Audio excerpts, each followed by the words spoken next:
Et toi, savais-tu que la véritable bénédiction venait simplement du fait que tu sers Dieu?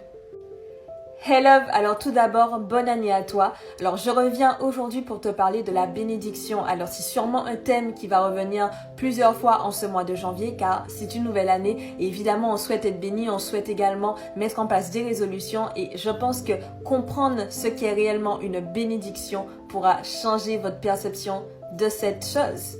Donc allons-y. Alors ce sujet m'est venu après avoir écouté la prédication du pasteur Samuel Peter Smith, Comment entrer dans sa destinée, où en fait il expliquait énormément de choses sur ce qu'était la bénédiction et sur aussi la perception que certains chrétiens peuvent avoir de celle-ci.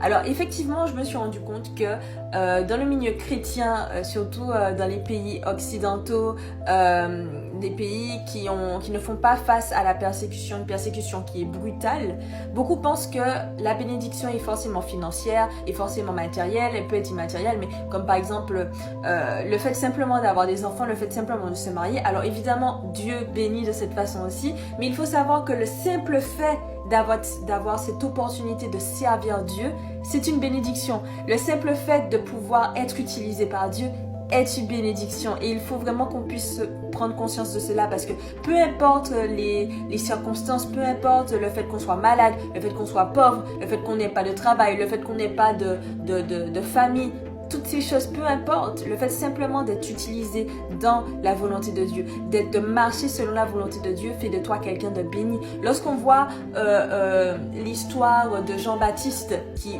on le sait tous, a eu une fin totalement tragique, on se dit waouh, et on dit que cet homme il est béni.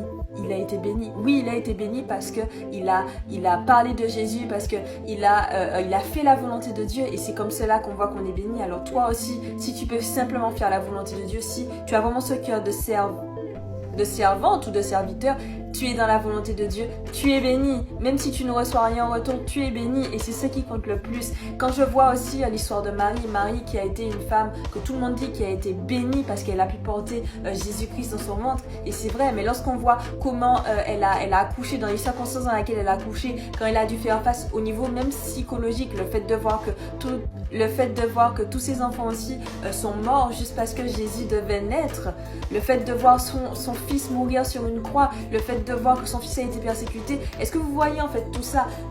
Peu importe vos circonstances, le fait simplement d'être dans la volonté de Dieu, peu importe ce que les autres peuvent penser de vous, si vous êtes dans la volonté de Dieu, si vous avez ce cœur de servante et de serviteur, vous êtes bénis.